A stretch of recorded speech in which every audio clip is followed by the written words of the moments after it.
Hello बच्चों, welcome to lecture 9। आज आगे बच्चों हम लोग लेक्चर 9 पर चैप्टर 8 पढ़ रहे थे, लॉज ऑफ मोशन।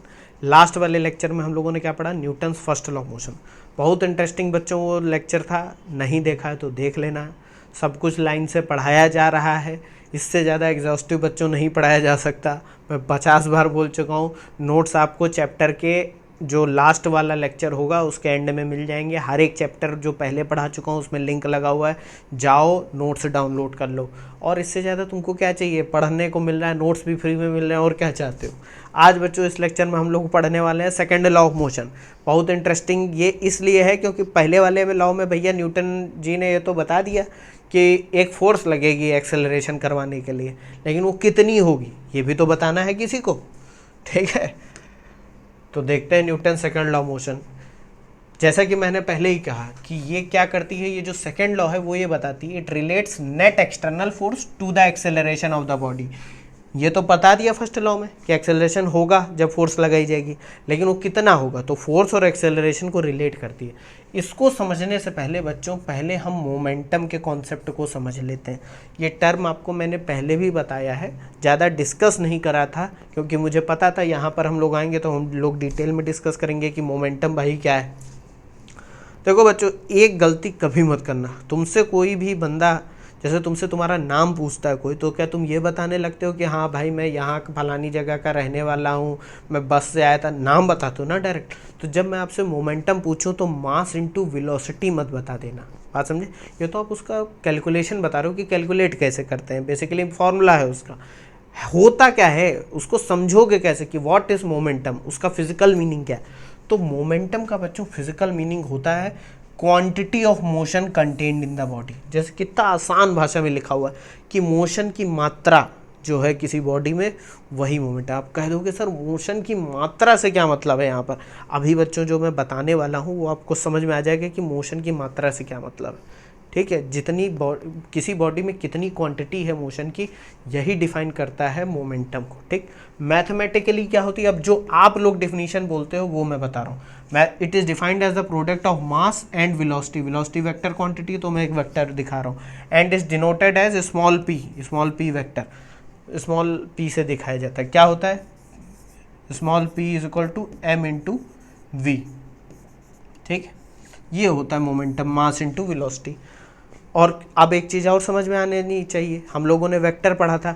मास एक स्केलर क्वांटिटी है, वेलोसिटी एक वेक्टर क्वांटिटी है। जब भी किसी स्केलर का वेक्टर क्वांटिटी से मल्टीप्लिकेशन होता है तो जो भी चीज़ मिलती है वो भी एक वेक्टर क्वांटिटी होती है। इसका मतलब क्या है, इसको देखो फिर बताता हूँ। इसका मतलब है कि मोमेंटम भी एक वेक्टर क्वांटिटी है, इसका भी मैग्नीट्यूड और डायरेक्शन दोनों ही होता है। इसको देख लो एक बार। बहुत ज़्यादा चीज़ें जान गए हो। रिवाइज करते रहना बच्चों, वरना भूलते भी चले जाओगे। ये बहुत बड़ी दिक्कत हम सब के साथ होती है। ऐसा नहीं है कि जो मैंने पढ़ा वो हमेशा याद ही रहता है, आपको बार बार पढ़ते रहना पड़ेगा। मोमेंटम एक वेक्टर क्वांटिटी, ये हमने पता कर लिया। अब देखो बच्चों, मोमेंटम की यूनिट क्या होगी, एसआई यूनिट क्या होगी? जैसा कि अभी हम लोगों ने देखा, मोमेंटम क्या होता है? मोमेंटम होता है मास इंटू वेलोसिटी। मास की यूनिट क्या होती है? SI unit kilogram. और वेलोसिटी की क्या होती है? मीटर पर सेकेंड। तो एसआई यूनिट क्या होगी? एसआई यूनिट हो गई किलोग्राम मीटर पर सेकेंड। बात समझे? क्या दोगे सर? बिल्कुल समझे। या इसकी एक यूनिट ये भी होती है न्यूटन इंटू सेकेंड। अब न्यूटन इंटू सेकेंड कहाँ से आया वो भी आप जानते हो, वो अभी मैं फिर भी बता दूंगा, बाद में भी समझा दूंगा कहाँ से आया। न्यूटन किलोग्राम मीटर पर सेकेंड स्क्वायर होता है। इंटू सेकेंड जब करोगे तो क्या हो जाएगा? 1 सेकेंड कट जाएगा, ये आ जाएगा। अब इसका डायमेंशनल फार्मूला भी देखो, मैंने जब हम लोग डायमेंशंस पढ़ रहे थे तो मैंने कहा था कि डायमेंशन फार्मूले अभी याद करने की सबकी ज़रूरत नहीं है। जैसे जैसे हम चैप्टर पढ़ते जाएंगे बहुत सारी क्वांटिटीज़ आती जाएंगी, मैं बताता जाऊंगा, तब आपको याद रखने में आसान होगा क्योंकि आप उनके फॉर्मूले देख चुके होंगे। अब जैसे मोमेंटम पता चल चुका है तो उसका फॉर्मूला आप लिख सकते हो, डायमेंशनल फार्मूला। इसकी यूनिट क्या है बच्चों? देखो यूनिट से लिख लो, किलोग्राम मीटर पर सेकेंड। तो किलोग्राम का मतलब मास, एक पावर 1 है तो 1 हो गया, लेंथ टाइम की पावर -1, यही इसका डायमेंशनल फार्मूला होगा। ये भी देख लो एक बार। कह दोगे सर ये तो समझ गए, ये सब समझ गए, लेकिन भैया ये क्वांटिटी ऑफ मोशन से क्या मतलब है ये समझाओ ज़रा। बहुत इंटरेस्टिंग है, रियल लाइफ एग्जाम्पल से बताएंगे, सब समझ में आ जाएगा। इसको देख लिया। Understanding momentum through real life situation. क्या क्या सिचुएशन है जरा वो देखते हैं। पहली सिचुएशन है कार और ट्रक की।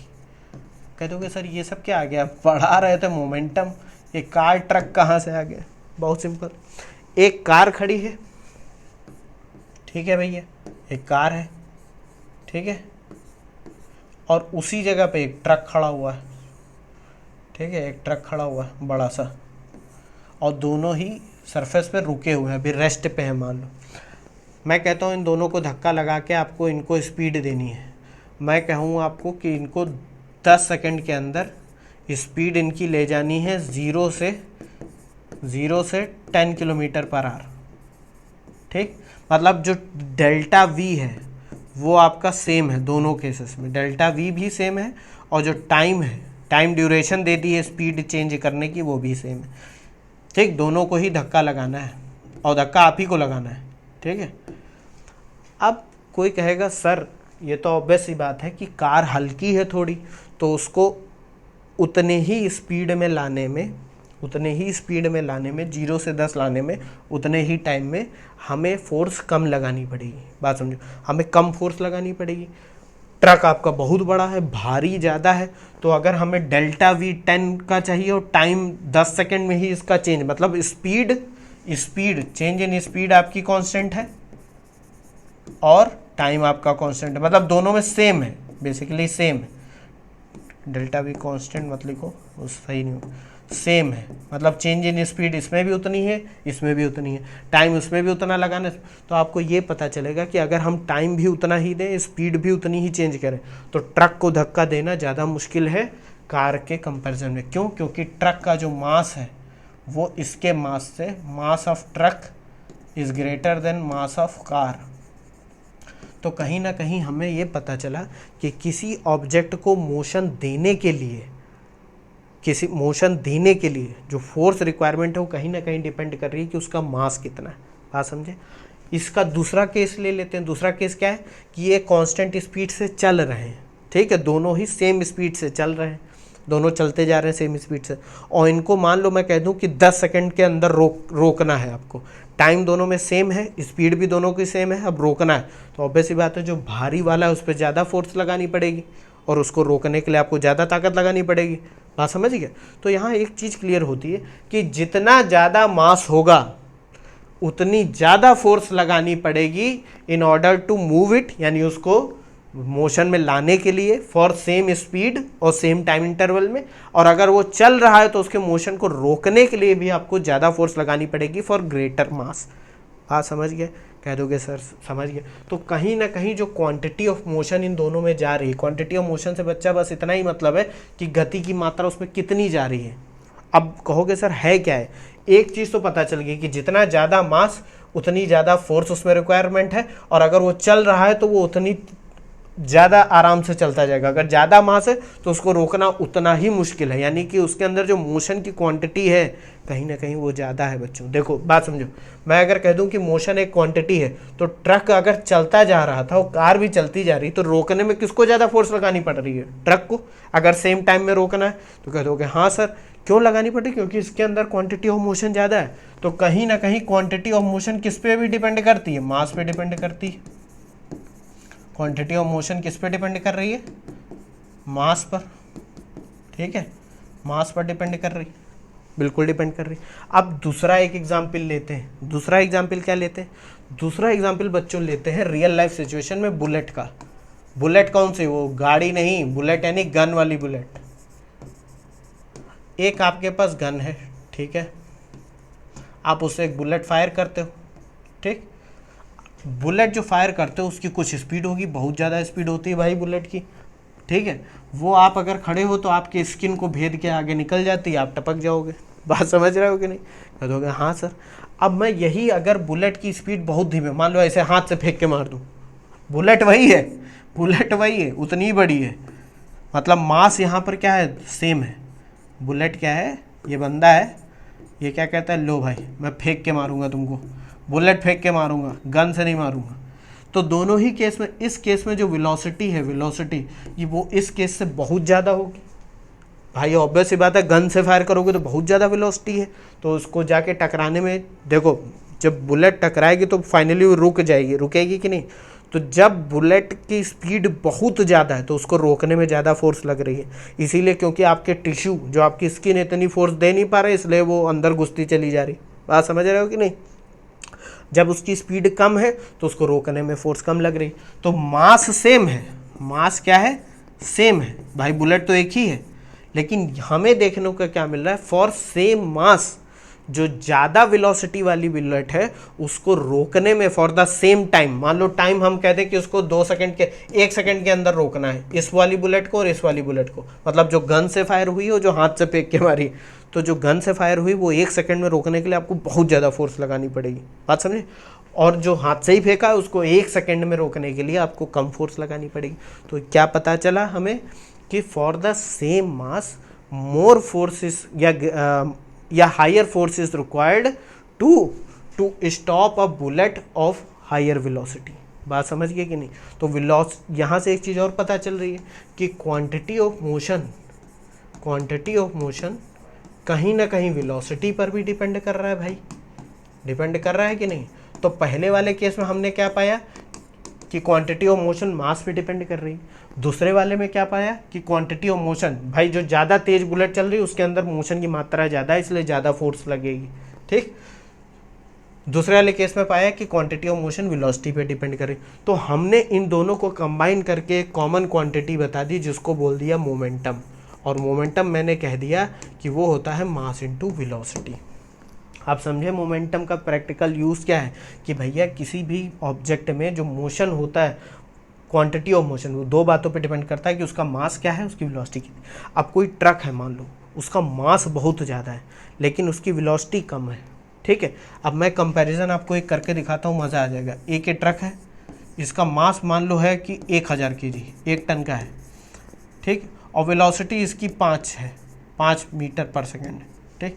इसका जब आप मोमेंटम निकालोगे तो कितना आएगा, 5000 आएगा, ठीक। एक ये कार है, एक ये कार है और इसका जो मास है, मान लेते हैं इसका जो मास है वो 500 kg, जस्ट आधा है, ठीक। लेकिन इसकी वेलोसिटी कितनी है, 10 मीटर पर सेकेंड है, ये ज़्यादा तेज जा रही।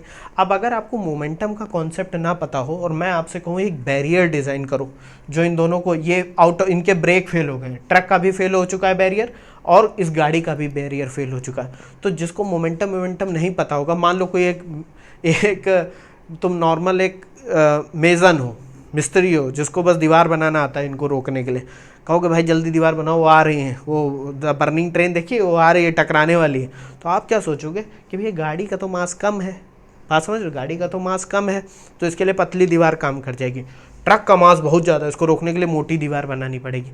वहीं पर मैं आऊँगा जो, या तुम आओगे जो फिजिक्स पढ़ चुके हो, वो क्या बोलेगा कि भैया दोनों ही मोमेंटम दोनों का सेम है, फोर्स जितनी लगेगी वो सिर्फ इस बात पे डिपेंड नहीं कर रही कि दोनों का मास कितना, वो इस पर भी डिपेंड कर रही है कि दोनों की वेलोसिटी कितनी है, दोनों बातों पे डिपेंड कर रही है। तो मैं इसका मोमेंटम जब निकाला तो इसका ट्रक का मोमेंटम निकल के आया 1000 इंटू 5000, और इस कार का जब मोमेंटम निकाला तो वो निकल के आया 5000। तो मैंने क्या कहा कि भैया अगर इनको सेम टाइम पर रोकना है तो दोनों के लिए भैया उतनी ही मजबूत दीवार चाहिए, यानी ट्रक और गाड़ी में कोई भेदभाव नहीं होगा। बात समझे, ये है मोमेंटम का प्रैक्टिकल एग्जाम्पल। इंटरेस्टिंग है कि नहीं, मज़ा आया, यही तो पढ़ोगे तो मज़ा आएगा। अब क्या है, इन सब बातों से हमें एक चीज़ पता चली, क्या पता चली, the greater the change in momentum in a given time the greater is the force that needs to be applied. कैसे पता चला, अब भाई ऑब्वियस सी बात है कि तुम एक बात समझो, अगर मुझे इस ट्रक को स्लो डाउन करना होता, मतलब वेलोसिटी पहले 5 मीटर पर सेकंड थी, अब मुझे इसको धीमा करके 2 मीटर पर सेकंड पे लाना है, तो चेंज इन मोमेंटम क्या हुआ, पहले 5000 था, फिर हो जाएगा 2000, तो 3000 का चेंज आया, और इसमें मुझे पूरा रोकना है तो 5000, तो इसमें फोर्स कम लगेगी, इसमें फोर्स ज़्यादा लगेगी। क्यों, क्योंकि इसमें क्वांटिटी ऑफ मोशन कम है जिसको चेंज करना है, इसमें क्वांटिटी ऑफ मोशन ज़्यादा है। तो जितना ज़्यादा चेंज इन मोमेंटम होगा किसी गिवन टाइम में, उतना ही ज़्यादा आपको फोर्स लगानी पड़ेगी। बात ये आप सब समझ गए, इसको देख लो एक बार। आप कहोगे सर आप न्यूटन सेकंड लॉ नहीं बता रहे हो, इतने ज़्यादा कहानियाँ बताते चले हो। ये सब समझ जाओगे बच्चों, न्यूटन सेकंड लॉ कुछ नहीं है, बिल्कुल एक लाइन का स्टेटमेंट है, बस देख लो इसको एक बार, ये स्टेटमेंट लिख लेना, बहुत इंटरेस्टिंग है। एक बच्चों एग्जाम्पल और देख लेते हैं, रियल लाइफ एग्जाम्पल, ये भी आप सब ने देखा होगा, क्रिकेट आप सब लोग देखते हो। मान लो आप एक नौसिखिए हो, क्रिकेट में पहली बार आप खेलने जा रहे हो फील्ड में, ठीक है, अपने दोस्तों के साथ, वो सब बहुत बढ़िया प्लेयर हैं, खेलते हैं क्रिकेट, आपको कोई खींच के लेके क्या क्रिकेट खेलते हैं, कैच आता है और आप पहली बार खेल रहे हो, कैच आता है, आप ऐसे बॉल आई और बस आपने ऐसे पकड़ ली, बस आपके हाथ में चोट लग गई, क्योंकि बॉल भारी होती है, तुरंत हाथ में आके रुक गई, आपके हाथ में चोट लग गई। क्यों चोट लग गई? क्योंकि आप नौसिखिए हो, आपको पता नहीं है। वही जगह दूसरा आपका दोस्त जो है, जिसको खेलना आता है, वो क्या करता है, बॉल जैसे ही आती बॉल के साथ ऐसे हाथ को भी पीछे करता है, ऐसे करता है कि नहीं। अब उनको भले ना पता हो कि यहाँ पर फिजिक्स अप्लाई हो रही है, जो आप देखते हो मैच देखते हो क्रिकेट मैच, उसमें बॉल के साथ हाथ को पीछे ड्रैग क्यों करते हैं, इसका कारण है, जैसे ही बॉल मान लेते हैं आ रही 20 मीटर पर सेकंड की स्पीड से आ रही है, बहुत तेज़ी से, अगर हाथ आपने डायरेक्टली ऐसे लगा दिया, ठीक है, ये आपने हाथ ऐसे लगा दिया, ठीक, अरे हाथ नहीं बन रहा है यार, हाँ ठीक है, समझ जाओ बस, ठीक है, ये आपने ऐसे हाथ लगा दिया और ये एकदम से आके टकराई और रुक गई, तो होगा क्या, इसका मोमेंटम, मान लेते हैं इस बॉल का कितना मास है, मान लेते हैं 0.1 kg है, 0.1 kg, ठीक है, 100 ग्राम की बॉल है, तो ये कितना आ जाएगा, इसका मोमेंटम कितना आ जाएगा, ये आ जाएगा 2 किलोग्राम पर मीटर सेकेंड। इतनी सारी फोर्स को, इतने मोमेंटम को आपको जीरो करना है विद इन नो टाइम। भाई जब टकराएगी, जैसे ही बॉल आके टकराई तो इसका मोमेंटम एकदम से जीरो हो जाएगा, तो जो डेल्टा पी है, डेल्टा पी हो जाएगा आपका कितना, 2, क्योंकि आपको 2 से 0 ले आए और टाइम लगभग ऑलमोस्ट क्लोज टू 0 है। बात समझो, बहुत कम टाइम में ही मोमेंटम आपका जीरो हो गया, तो जो आपके हाथ पे फोर्स लगेगी वो बहुत ज़्यादा लगेगी, क्योंकि फोर्स सिर्फ इस पे डिपेंड नहीं करेगी कि मोमेंटम में चेंज कितना है, वो इस पर भी डिपेंड करेगी कि कितने टाइम में चेंज आया है। बात समझो, आपने एकदम से बॉल को ऐसे टकराने दिया तो होगा क्या, बॉल का मोमेंटम एकदम से जीरो हो जाएगा, चेंज इन मोमेंटम हो जाएगा, और कितने टाइम में, within no time, time कम लगा, मोमेंटम में ज़्यादा चेंज आ गया, तो आपके हाथ पे फोर्स ज़्यादा लगेगी। यही जगह जो मंझा हुआ प्लेयर है, जिसको समझ में आता है ये सब, वो क्या करेगा, बॉल के साथ अपने हाथ को पीछे लाएगा, तो उसका जो वेलोसिटी है वो धीरे धीरे कम करने की कोशिश करेगा। तो ये जो डेल्टा पी है भाई, देखो डेल्टा पी तो वही रहेगा, उसका जो भी वेलोसिटी थी इनटू मास, वो जिस मोमेंटम से आ रहा है वो फाइनल 0 हो गया, तो डेल्टा पी तो 2 दूसरे वाले केस में भी होगा, पहले 2 किलोग्राम मीटर पर सेकेंड था, बाद वाला कितना हो गया, 0, जब रुक गई तो वेलोसिटी 0 हो गई। तो दोनों केस में डेल्टा पी तो सेम है, लेकिन जब वो अपने हाथ को पीछे करता है तो वो क्या करता है, जो टाइम लगेगा मोमेंटम को चेंज होने में वो उसको बढ़ा देता है। तो ये डेल्टा टी दूसरे वाले केस में जो टाइम है वो ऑलमोस्ट क्लोज टू 0 नहीं, वो कुछ 1.5 सेकेंड 2 सेकेंड हो जाएगा। बात समझो, टाइम को बढ़ा देगा, तो जो फोर्स आपके हाथ में लग रही है वो कम हो जाएगी। बात समझ रहे हो, इसलिए आपको चोट नहीं लगेगी। इसी को ध्यान में रखते हुए हम आगे अभी समझने वाले न्यूटन सेकेंड लॉ।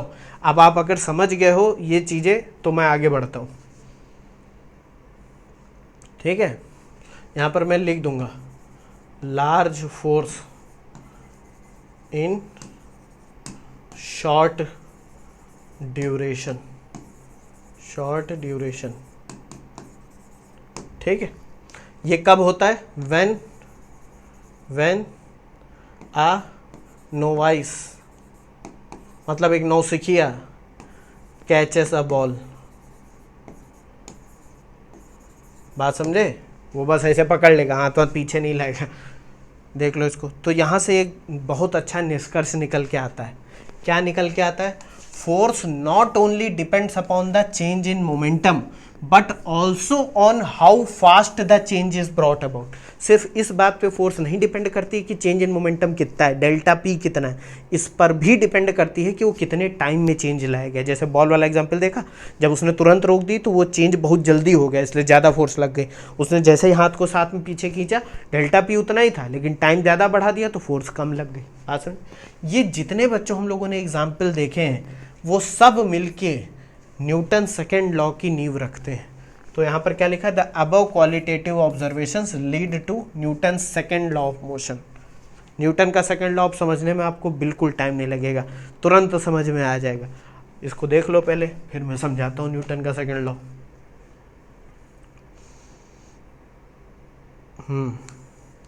क्या कहता है न्यूटन का सेकंड लॉ, पहले मैं स्टेटमेंट पढ़ दूंगा, फिर आपको मुझे शायद समझाने की भी जरूरत नहीं पड़ेगी क्योंकि इतना ज़्यादा बता दिया गया है, वो सब समझ जाओगे। क्या कह रहा है, the rate of change of momentum of a body is directly proportional to the applied force and takes place in the direction in which the force acts। या सिंपली कह दे कि किसी बॉडी पे लगने वाली फोर्स किस पे डायरेक्टली प्रोपोर्शनल, किस पे डिपेंड करती है, rate of change of momentum. मतलब मोमेंटम में जो चेंज आ रहा है उसका रेट क्या है, रेट का मतलब हो गया टाइम, कि चेंज इन मोमेंटम कितने टाइम में आ रहा है।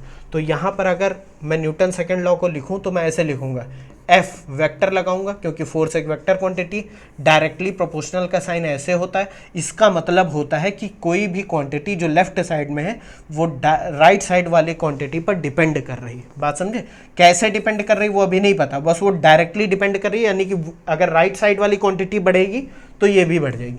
तो ये कह रहा है कि डीपी, इसको मैं ऐसे लिखता हूँ, delta p upon delta T. भाई मोमेंटम भी एक वेक्टर क्वांटिटी, इसलिए मैंने ऐसे लिख दिया। कहोगे सर ये क्या लिख दिया, डेल्टा पी है change in momentum, delta T है टाइम, दोनों को डिवाइड करेंगे तो rate of change of momentum.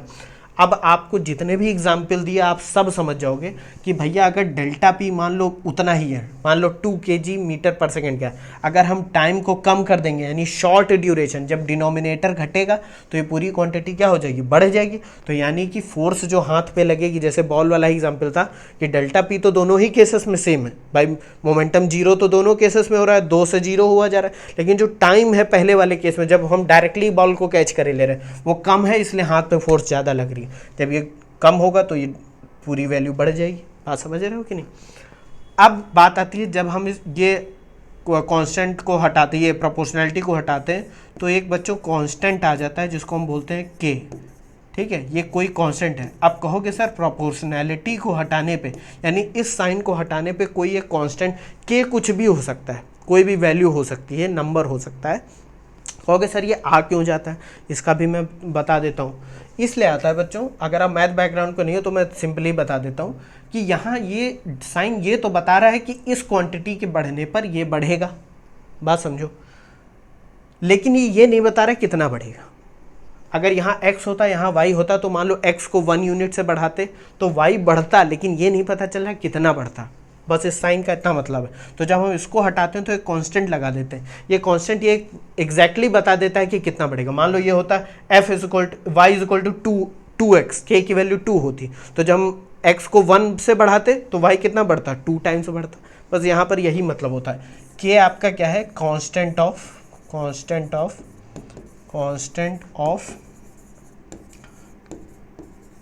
Proportionality, और इसकी वैल्यू बच्चों क्या ले ली गई, इसकी वैल्यू 1 ले ली गई। ठीक है, इसकी वैल्यू 1 ले ली गई फॉर कन्वीनियंस। न्यूटन सर ने 1 ले ली value, take k is equal to 1 for convenience. मतलब लेने को कुछ भी ले सकते हो, लेकिन अभी तक जितना चलता आ रहा है उसमें क्या ले ली गई, 1 वैल्यू ले ली गई। कन्वीनियंस की स्पेलिंग क्या होती है यार, जो भी होती है देख लेना। ठीक, तो k की वैल्यू 1 ले लेंगे तो ये क्या हो जाएगा, f is equal to delta p upon delta t. ठीक, अब आपके दिमाग में एक चीज़ आनी चाहिए, सर इस इक्वेशन के अकॉर्डिंग हमें ये पता चल रहा है कि जब टाइम बढ़ेगा, मोमेंटम अगर कांस्टेंट है तो फोर्स घट जाएगी। बिल्कुल सही बात है। अगर आप किसी प्रोसेस को डिले कर दोगे जिसमें फोर्स लग रही है तो उस पर फोर्स कम हो जाएगी। जैसे ब्रेक अप्लाई करते हो बच्चों, जो स्ट्रॉन्गर ब्रेक्स आजकल आ रहे हैं, जो डिस्क ब्रेक हैं, जैसे कि आप लगाते हो जैसे तुरंत आपकी बॉडी आगे एकदम से बहुत ज़्यादा झुक जाती है। क्यों होता है ऐसा, क्योंकि आपने पूरे मोमेंटम को बहुत कम टाइम में क्या कर दिया, जीरो कर दिया। तो डेल्टा पी जो है आपने बहुत कम टाइम में जीरो कर दिया, आपके ऊपर जो फोर्स लग रही है वो ज़्यादा है। बात समझे। अब वही जगह जो नॉर्मल ब्रेक्स है वो क्या करते हैं, उसमें इतनी ज़्यादा ब्रेकिंग फोर्स होती नहीं है, तो वो धीरे धीरे मोमेंटम को ज़ीरो करते हैं। उससे क्या होता है, आपकी बॉडी पे जो फोर्स लग रही है वो थोड़ी कम हो जाती है, डेल्टा टी बढ़ जाता है, इसलिए आप ज़्यादा आगे नहीं झुकते हो। हालांकि वो ब्रेक्स प्रैक्टिकल पर्पज से ज़्यादा अच्छे नहीं है, क्योंकि आपकी स्टॉपिंग डिस्टेंस बढ़ जाती है, ये सब हम लोग मोशन में पढ़ चुके हैं, ज़्यादा वो सब नहीं डिस्कस करूँगा। तो यहाँ पर ये बात आ गई भाई, ये तो आपको समझ में आ गया, इसको देख लो एक बार। कहोगे सर न्यूटन सेकेंड लॉ तो कहीं F इक्वल टू ma पढ़ा था, वो सब कहाँ से आ गया, वो सब समझ जाओगे अभी, इसको देखो पहले। देख लिए। अब बात बच्चों समझते हैं, अगर मैं यहाँ पर लिमिट ले लूँ, टेकिंग लिमिट, कह दो ये लिमिट कहाँ से आ गई। लिमिट बच्चों इसलिए आ गई क्योंकि किसी इंस्टेंट पे कितनी फोर्स लग रही है, मतलब किसी पर्टिकुलर इंस्टेंट ऑफ टाइम पे कितनी फोर्स लग रही है, taking limit delta t tends to 0। तो जब आप F इज इक्वल टू, अब तो इन सब चीज़ों से डरते नहीं हो ना जब ये लिमिट लिख दिया जाता है। अगर अभी भी डर रहे हो बच्चों तो इसका मतलब आपने हम लोगों के वो वाले लेक्चर नहीं पढ़े हैं जिसमें मैंने बेसिक मैथमेटिक्स और कैलकुलस बहुत आराम से पढ़ाया था, ताकि इन सब से डरो मत। इस लिमिट का मतलब यही हो गया कि अभी हमें पर्टिकुलर ड्यूरेशन, मान लो 2 सेकंड में हमें फोर्स निकालनी है कितनी है, कि इस पर्टिकुलर 2 सेकंड की ड्यूरेशन में फोर्स कितनी, लेकिन मैं कह दूं कि इस पर्टिकुलर इंस्टेंट पे बताओ कि 1.01 सेकंड पे कितनी फोर्स लगी थी। बात समझ रहे हो, कि किसी पर्टिकुलर इंस्टेंट ऑफ टाइम, तब आप डेल्टा टी को 0 कर दोगे। बात समझ रहे हैं। तो जैसे ही 0 करोगे आपको पता है कि ये पूरी वैल्यू कन्वर्ट हो जाती है डिफरेंशिएशन में dp/dt। याद आ रहा है कि नहीं, यही है बच्चों न्यूटन सेकेंड लॉ। कह दोगे सर ये है न्यूटन सेकेंड लॉ, बिल्कुल बच्चों यही है न्यूटन सेकेंड लॉ। जो आप F is equal to ma पढ़ते हो वो इसका एक डिराइव्ड वर्जन है, वो एक पर्टिकुलर कंडीशन के लिए यूज होता है। कैसे, मैं आपको दिखाता हूँ। टेकिंग मोमेंटम क्या होता है बच्चों, मास इनटू वेलोसिटी, होता है कि नहीं। कह दोगे सर बिल्कुल होता है। अगर मैं वो वैल्यू यहाँ पर रख दूँ तो F इज इक्वल टू क्या हो जाएगा, d/dt ब्रैकेट में मास इनटू वेलोसिटी।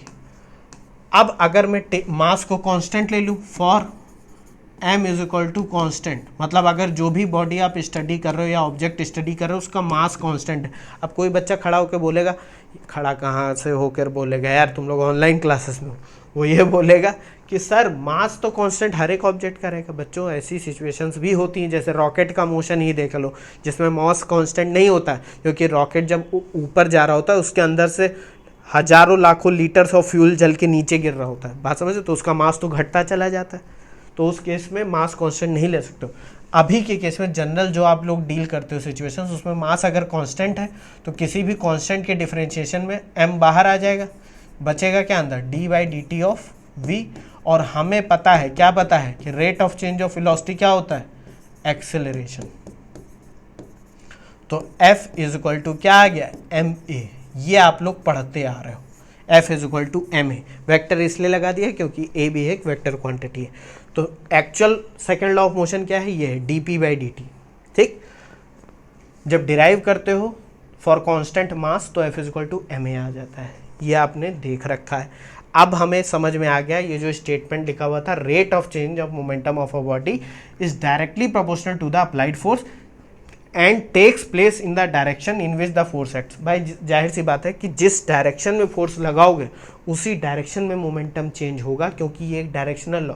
ऑब्वियस बात है, इस पेन को अगर आपको मोशन में लाना है या मोमेंटम देना है, ऐसे धक्का दे रहे हो, तो जिस डायरेक्शन में फोर्स लगाओगे उसी डायरेक्शन में तो मूव करेगा ये।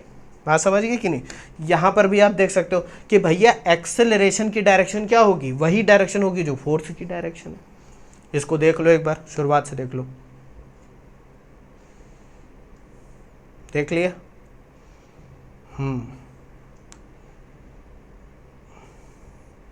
यहाँ से हमें एक चीज़ और पता चली कि न्यूटन सेकेंड लॉ को एक अलग तरीके से भी लिखा जा सकता है। कैसे लिखा जा सकता है, एक्सेलरेशन के टर्म में।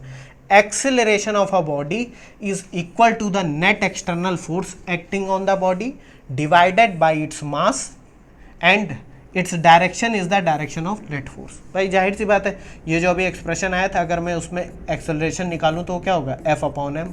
यही न्यूटन सेकेंड लॉ है, लेकिन कब के केस में, जब हम किसी बॉडी की बात कर रहे हो जिसका मास कांस्टेंट। तो ये भी इस तरीके से भी लिख सकते हो। और इस एक्सेलरेशन की डायरेक्शन क्या होगी, जो डायरेक्शन ऑफ फोर्स होगी। ये समझिए। अब मैं आपसे एक बात बताना चाहता हूँ कि न्यूटन का जो फर्स्ट लॉ है, न्यूटन का जो फर्स्ट लॉ है, फर्स्ट लॉ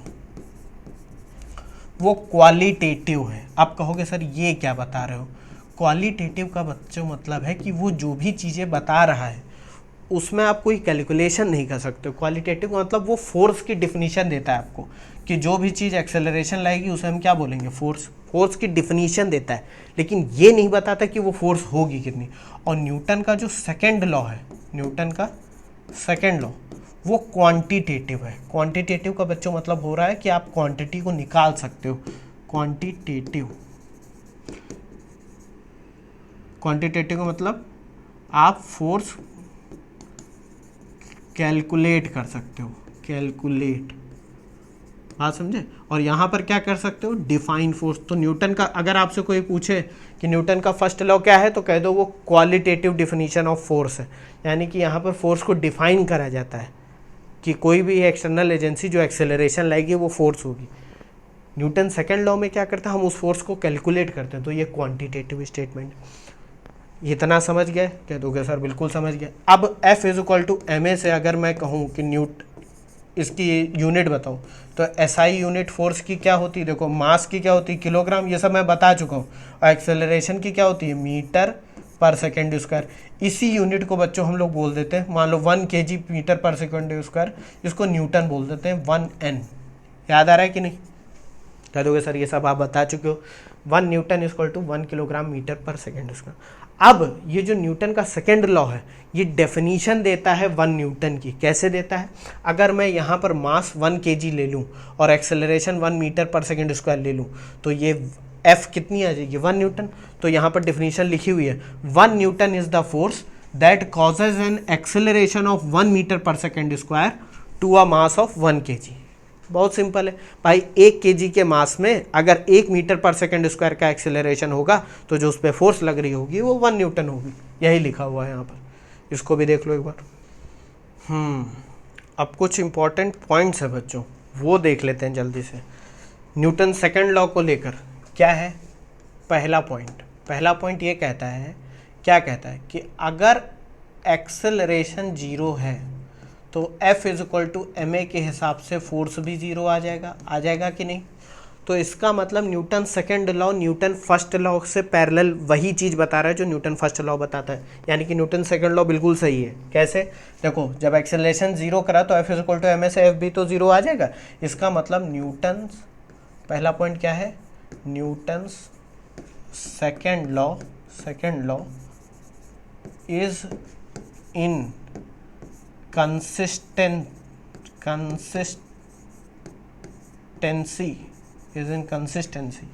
with the, या इस कंसिस्टेंट, अंग्रेजी सही लिखो, इस consistent with the first law, कि भैया सेकेंड लॉ फर्स्ट लॉ को वायलेट नहीं कर रहा है, वो फर्स्ट लॉ का कंटिन्यूएशन ही। दूसरा पॉइंट क्या है बच्चों, कि न्यूटन का जो सेकेंड लॉ है, second law is a vector law, second law is a vector law. इसका क्या मतलब है, इसका मतलब बच्चों ये है कि फोर्स और एक्सेलरेशन दोनों ही वेक्टर क्वांटिटी है। मास को छोड़ दो, हम यहाँ पर निकाल क्या रहे हैं, या तो फोर्स निकालेंगे एक्सेलरेशन निकालेंगे। अब किसी बॉडी पे मान लो जो नेट फोर्स आ रही है उसके 3 कंपोनेंट हैं। 3 कंपोनेंट कैसे कैसे हैं, मान लेते हैं ये है आपका Fx, ये है Fy और ये है Fz। कहने का मतलब ये जो फोर्स F लग रही थी उसके 3 कंपोनेंट हैं। बहुत सारी फोर्सेस लग रही हैं, लेकिन हमने जो रिजल्टेंट निकाली फोर्स F, उसके 3 कंपोनेंट भी कर सकते हैं, X, Y और Z। तो भैया जो X वाली फोर्स है वो उसको X डायरेक्शन में एक्सेलरेट करेगी, Y वाली Y में, Z वाली Z में।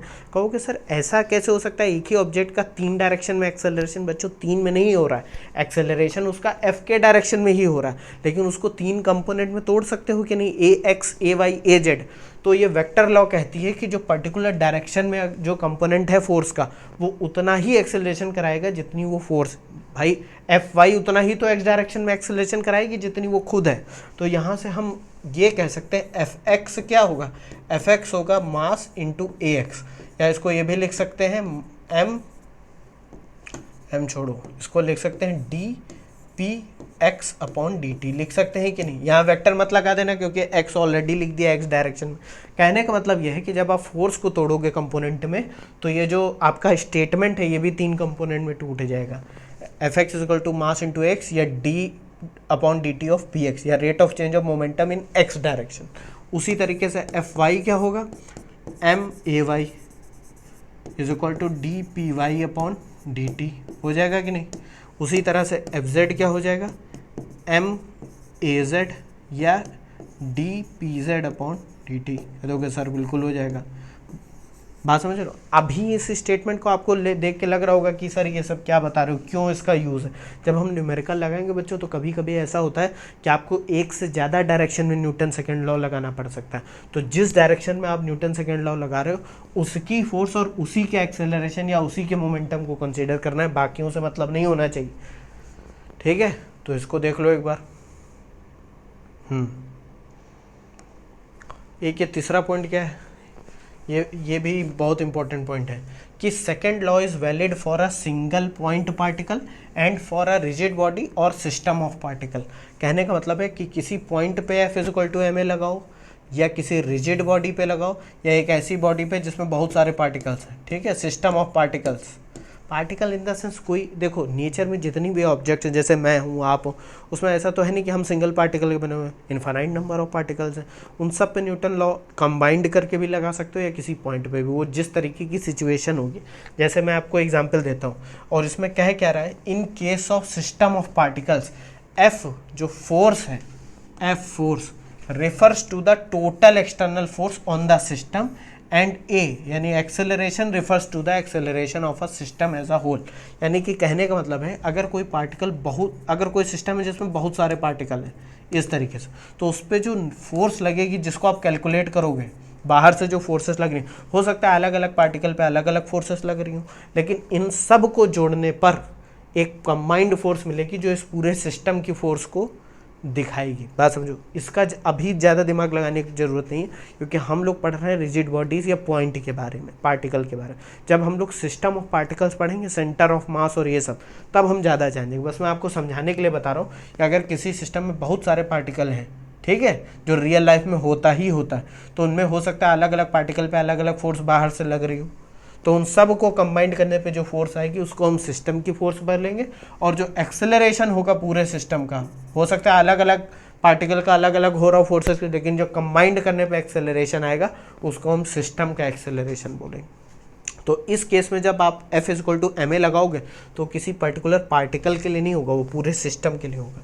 इस केस में इस रिजिड बॉडी में क्या होगा, रिजिड बॉडी में आप कहीं भी कितने भी पॉइंट हो उसको आप क्या कर सकते हो, किसी एक पॉइंट पे कंसीडर कर सकते हो। बात समझ, और पॉइंट तो पॉइंट है ही है, वहाँ तो बात ही नहीं है। ये सब हम लोग डिस्कस, अभी तो हमको रिजिड बॉडी से ही मतलब है। रिजिड बॉडी में हम कोई एक पर्टिकुलर पॉइंट ले लेते हैं, उसी पर लगा देते हैं सारी चीज़ें। तो इसके बारे में हम लोग आगे वाले चैप्टर में पढ़ेंगे कि जब पार्टिकल बहुत सारे हों तो क्या क्या हमें करना चाहिए। उसमें बेसिकली सेंटर ऑफ मास और ये सब है, वो सब बाद में पढ़ेंगे, अभी इस चैप्टर में कुछ नहीं। एक चीज़ बस ध्यान रखनी है कि any internal force in the system is not included in F. इसका मतलब है कि इन पार्टिकल के बीच में जो फोर्सेस हैं उसका इस एफ में कोई लेना देना नहीं, जो बाहर से फोर्सेस लग रही। क्योंकि मैंने पहले भी 50 बार बता चुका हूँ कि एक्सेलरेशन सिर्फ बाहर से लगने वाली फोर्सेस की वजह से हो रहा है, अंदर वो आपस में अट्रैक्शन रिपल्सन कर रहे हैं, उससे कोई मतलब नहीं। अब इन पार्टिकल से ये मत समझ जाना कि ये इलेक्ट्रॉन प्रोटॉन की बात हो रही। पार्टिकल यानी कि कोई भी सिस्टम में कुछ भी पार्टिकल मान सकते हो, जैसे कि एक ट्रक है, बात समझो, ठीक है, उस पर जो है कैसा ट्रक है, मान लो ये ऐसे कुछ कार्गो रखे हुए हैं, इस तरीके से कुछ रखे हुए हैं। अब इस ट्रक को एज अ होल कंसीडर करोगे तो उसमें ट्रक है, टायर है, बहुत सारे वैगन्स हैं, ये सब एक तरीके से अलग अलग ऑब्जेक्ट हैं। तो जब आप इन पे न्यूटन का लॉ लगाओगे तो इसको आप बेसिकली अलग कर लो, इस पर जो जो फोर्सेस लग रही हैं बाहर से उनको कंसीडर कर लो और आप न्यूटन का लॉ लगा दो। या पूरे ट्रक को कंसीडर कर रहे हो तो इसका कोई एक पॉइंट ऐसा मान लो जिस पे आप पूरा मास कंसंट्रेट कर सको, उसको हम लोग सेंटर ऑफ मास बोलते हैं। वो सब बच्चों आगे वाले चैप्टर में पढ़ेंगे। बस इसको समझ गए मैं कहना क्या चाह रहा हूँ कि जब आप किसी सिस्टम ऑफ पार्टिकल पे F equal to m a लगाते हो तो उस सिस्टम ऑफ पार्टिकल में एफ का मतलब ये नहीं होता कि वो किसी एक पार्टिकल पे लग रही है, वो पूरे सिस्टम पे जो फोर्स लग रही है उसको दिखाती है, और एक्सेलरेशन पूरे सिस्टम वाले एक्सेलरेशन को दिखाता है। ठीक, इसको देख लो, एक और बहुत इंपॉर्टेंट पॉइंट है वो मैं जो बताने जा रहा हूँ उसको लिख बच्चों ज़रूर लेना, ये भी लिख लो वो भी लिख लेना। क्या है वो पॉइंट? पॉइंट ये है, इसको पहले पढ़ देता हूं मैं। Acceleration at an instant is determined by force at that instant, not by any history of motion of the particle. बहुत अच्छा पॉइंट है बच्चों, क्योंकि ये बहुत बच्चे कंफ्यूज हो जाते हैं। कैसे भाई? एक चीज बताओ, एक्सेलरेशन कब होगा? जब फोर्स होगी। और फोर्स कैसे ट्रांसमिट हो सकती है? फोर्स चार तरीके की हम लोगों ने फंडामेंटल फोर्सेस पढ़ी थी। कौन सी? ग्रेविटेशनल फोर्स पढ़ी थी, स्ट्रॉन्ग न्यूक्लियर, वीक न्यूक्लियर या इलेक्ट्रोमैग्नेटिक, और इनसे मिलाकर दुनिया की सारी फोर्सेस बनी हुई हैं। तो फोर्स लगाने के लिए या तो आपको उसको पुश करना होगा या पुल करना होगा या मैग्नेट से खींचना होगा, कुछ ना कुछ तो करना पड़ेगा ना आपको। यही ये पॉइंट कह रहा है। कह रहा है, बात समझो कि भाई मान लो एक ट्रेन है, ठीक है, एक ट्रेन है, ये आगे जा रही है। इसमें एक एग्जाम्पल दे रखा है, the movement after a stone is dropped out of an accelerated train, it has no horizontal acceleration of force. मान लो एक ट्रेन आगे बढ़ रही है जिसका एक्सेलरेशन है ए, इस पर कोई फोर्स एफ लग रही है तभी तो ये एक्सेलरेट हो रही है। बात समझो, एक बंदा इसके अंदर खड़ा है और उसके हाथ में एक पत्थर है या बॉल है। अब जब तक वो पत्थर या बॉल उसके हाथ में है, क्योंकि वो ट्रेन से कनेक्टेड है, तो इस हाथ का, इस पत्थर का, मेरा, ट्रेन का, सबका एक्सेलरेशन क्या होगा? ए। जैसे ही वो बंदा इस स्टोन को ड्रॉप करेगा, जिस इंस्टेंट पे ड्रॉप करेगा, तो इसका एक्सेलरेशन कितना हो जाएगा? हवा में जो एक्सेलरेशन ड्यू टू ग्रेविटी है वो तो रहेगा, लेकिन जो हॉरिजॉन्टल में एक्सेलरेशन है वो कितना हो जाएगा? जीरो। कह दोगे सर क्यों हो जाएगा? बच्चा ये बताओ, जब तक वो मेरे हाथ में थी तब तक तो फोर्स ट्रांसमिट होने का है, उसको कोई चीज़ तो चाहिए जिससे फोर्स उस पर लगे। अब जब ये हवा में है तो एक्स डायरेक्शन में फोर्स खाली लग रही है, वाई डायरेक्शन में ग्रेविटी की वजह से, लेकिन एक्स डायरेक्शन में कोई चीज़ इस पर लग रही, ना तो कोई मैग्नेटिक फोर्स है ना कोई धक्का है, तो एक्सेलरेशन ट्रांसमिट कहाँ से होगा? बात समझो। तो जैसे ही वो हवा में आया, उसका सिर्फ वाई डायरेक्शन का एक्सेलरेशन है, वो भी ग्रेविटी का। एक्स डायरेक्शन का एक्सेलरेशन खत्म हो गया। अब खाली आपका ट्रेन और आप में एक्सेलरेशन रह गया है, ऑब्जेक्ट हवा में है। क्योंकि एक्सेलरेशन, और बहुत कॉमन सेंस है कि भैया जब वो हवा में आ गया, फोर्स उस पर ट्रांसमिट ही नहीं हो पा रही, तो कहाँ से एक्सेलरेशन आ जाएगा? देखो कितना इंटरेस्टिंग पॉइंट है ये। बच्चों ध्यान रखना, बहुत बच्चे इसमें कंफ्यूज होते हैं और वो गलती में क्या करते हैं, वाई डायरेक्शन वाला एक्सेलरेशन भी नहीं लेते हैं। अरे भैया एक्स डायरेक्शन के एक्सेलरेशन की बात हो रही है, वाई वाला इंडिपेंडेंट है, ग्रेविटी तो लग ही रही है। यहाँ पर क्या लिखा है? It has no horizontal acceleration और फोर्स। अब एक चीज़ बच्चों मैं यहाँ पर और बताऊँगा, थोड़ा सा मैं बताना भूल गया हूँ, मैं एक चीज़ बताता हूँ। इतने देर से मैं चिल्ला रहा हूँ कि एक्सटर्नल फोर्स होनी चाहिए तभी एक्सेलरेशन होगा, एक्सटर्नल फोर्स होनी चाहिए, एक्सटर्नल फोर्स होनी चाहिए। अगर कोई कार किसी रोड पे जा रही है, ठीक है, तो आप कहते हो सर उस केस में कौन सा एक्सटर्नल फोर्स होती है? अंदर इंजन चल रहा है, मस्त टायर को घुमा रहे हैं। बच्चों उस केस में जो एक्सटर्नल फोर्स है वो है फ्रिक्शन। अब कोई बच्चा खड़ा होकर बोलेगा कि सर फ्रिक्शन की वजह से तो अपोज होता है मोशन का। ये सब बच्चों हम लोग जब रोटेशन पढ़ेंगे तब समझ में आएगा कि ये इंजन बेसिकली टायर को घुमा ही इसलिए रहा है ताकि टायर का ये वाला पॉइंट इस रोड को पुश करे और ये आगे बढ़ जाए। समझे कि नहीं? तो यहाँ पर जो एक्सटर्नल फोर्स है कार के ऊपर, कार के मोशन में, वो कौन सी है? फ्रिक्शन। कह दोगे कि सर ऐसे कैसे? वो सब बच्चों फ्रिक्शन में और रोटेशनल मोशन में समझेंगे। बस मुझे बताना था, क्योंकि आप लोग हो सकता है ये डाउट मेरे मन में आए तो पूछ लिए। अच्छा तुम लोग ये भी सोच रहे हो उल्टी कार कैसे चल रही? अरे उल्टी सीधी सब ऐसे ही है, इस डायरेक्शन मान लो जा रही, ठीक है। तो ये जो फ्रिक्शन है वो उसको आगे लेके जा रहा है। आप बात समझ नहीं पा रहे हो तो बिल्कुल टेंशन लेने की ज़रूरत नहीं, ये इस चैप्टर का टॉपिक भी नहीं है, उसको हम लोग आगे पढ़ेंगे। बस इतना जरूर पता होना चाहिए कि भैया कार के केस में एक्सटर्नल फोर्स कहाँ से आ रही? कार का इंजन तो अंदर रोटेट कर रहा है, बाहर से तो कोई फोर्स ही नहीं लग रही। बाहर रोड पे फोर्स लग रही है, फ्रिक्शन। इसको देख लो एक बार। एक छोटा सा पॉइंट और रह गया है, ये मैं आपको बता देता हूँ। General form of Newton second law. अब जनरल फॉर्म का बच्चों मतलब क्या है कि जो मैंने अभी आपको बताया था कि Newton second law basically F=ma जो आता है वो तो बाद में आता है जब हम एक कंडीशन ले लेते हैं कि मास कांस्टेंट। जनरल फॉर्म क्या होती है? d/dt ऑफ p, यानी मोमेंटम। मोमेंटम क्या होता है बच्चों? मोमेंटम होता है मास इंटू वेलोसिटी, होता है कि नहीं? अब अगर मान लो कोई ऑब्जेक्ट या कोई कंडीशन ऐसी स्टडी कर रहे हो जिसमें मास कांस्टेंट नहीं है, या हो सकता है उसकी वेलोसिटी भी चेंज हो, तो मास और वेलोसिटी दोनों टाइम के साथ अगर चेंज होंगे तो दो चीज़ें अगर टाइम के साथ चेंज हो रही हैं तो यहाँ पर आपको डिफरेंशिएशन दोनों का करना पड़ेगा, क्योंकि दोनों ही कांस्टेंट नहीं है। तो प्रोडक्ट जब होता है तो डिफरेंशिएशन कैसे लेते हो, पहला वाला छोड़ो, दूसरे वाला का differentiation d by d T of v, और वेलोसिटी को बाहर लो, मास का डिफरेंशिएशन। ठीक, तो जो न्यूटन का मोस्ट जनरल स्टेटमेंट आता है वो ये आता है, m d v by d t plus v d m by d t. अब कुछ बच्चे कहेंगे सर इतना भारी भरकम क्या पढ़ा रहे हो, भारी भरकम कुछ नहीं बच्चों, बहुत सिंपल चीज़ है ये, तो आप समझ ही गए होगे कि जब दोनों ही टाइम के साथ चेंज हो रहे हैं तो हम एम को बाहर नहीं ले सकते, हमको दोनों को डिफरेंशिएट करना पड़ेगा। अब यहाँ पर अलग अलग दो तरीके की कंडीशन आ जाती हैं। क्या, पहली कंडीशन तो आपको हम लोगों ने डिस्कस कर ली कि अगर मास कॉन्स्टेंट है, तो मास अगर कांस्टेंट होगा तो ये जो dm by d T term है भाई टाइम के साथ चेंज नहीं होगा, वो जीरो हो जाएगा। तो आपका ये f is equal to m d v by d t यानी कि f is equal to m a में कन्वर्ट हो जाएगा कि नहीं, जो आप लोग पढ़ते चले आ रहे हो। दूसरा कंडीशन क्या होगी, दूसरा कंडीशन ये होगा कि आपकी वेलोसिटी कांस्टेंट है लेकिन मास कांस्टेंट नहीं। वेलोसिटी कांस्टेंट है तो जो d v by d t वाला टर्म है वो आपका जीरो हो जाएगा, भाई टाइम के साथ वेलोसिटी नहीं चेंज होगी। अब कोई बंदा कह देगा सर वेलोसिटी चेंज नहीं होगी तब तो एक्सेलरेट ही नहीं होगा। बच्चा यही तो मैं आपको समझा रहा हूँ कि वेलोसिटी भले चेंज ना हो, अगर उसका मास घटता जाएगा तो एक्सेलरेशन तब भी आ जाएगा उसमें, बात समझो। जैसे कि ये वाला केस देखो, एक्सेलरेशन क्यों आ रहा है, एक्सेलरेशन आ रहा है फोर्स लगने की वजह से, चेंज इन मोमेंटम की वजह से, बात समझो। तो इस केस में बच्चों क्या होगा, हमें बेसिकली कैलकुलेट क्या करना है, जब वेलोसिटी आपकी कांस्टेंट होगी तो आपको क्या देखने को मिलेगा कि भैया वेलोसिटी कांस्टेंट है लेकिन मास वेरी कर रहा है, यानी कि मोमेंटम में चेंज आ रहा है, और मोमेंटम में चेंज आ रहा है यानी कि फोर्स लगेगी। यहाँ एक्सेलरेशन को भूलो, अभी एक्सेलरेशन से कोई लेना नहीं, तो ये वाला जो टर्म है ये तो जीरो हो जाएगा, बचेगा क्या, F is equal to v, क्योंकि वेलोसिटी कांस्टेंट है, d m by d t. अब आपके दिमाग में क्वेश्चन आना चाहिए, सर इसका तो हम लोग बहुत यूज़ करते हैं, ये क्या लिख दिया, जीरो लिख दिया यहाँ पर, एम ए, इसका तो बहुत यूज़ करते हैं, इसका कहाँ यूज़ करते हैं बच्चों, इसका यूज़ होता है रॉकेट्स में। आप इसको मैं आपको बहुत आराम से समझाऊंगा, एक लेक्चर पूरा इस पे दूंगा आपको आने वाले चैप्टर्स में। अभी मैं थोड़ा सा समझा दूंगा रॉकेट प्रोपल्शन में। रॉकेट प्रोपल्शन मतलब रॉकेट जब आगे बढ़ते हैं, अब देखो बच्चों क्या है कि मान लो रॉकेट्स को स्पीड एक कांस्टेंट देनी है, उससे लगातार हजारों टन या हजारों केजी जो है फ्यूल जो है वो जल के बाहर निकल रहा है, बात समझ रहे हो। तो जब वो जल के बाहर निकल रहा है तो उसका मास तो कांस्टेंट नहीं, मास तो घटता चला जा रहा है, तो कहीं ना कहीं यही इक्वेशन तो लगाओगे। और हमें रॉकेट को ऐसा डिज़ाइन करना है कि उसकी वेलोसिटी कांस्टेंट या एक टाइम के जाके बाद कांस्टेंट हो जाए, तब क्या करोगे, तो ये लगाओगे इक्वेशन, बात समझे।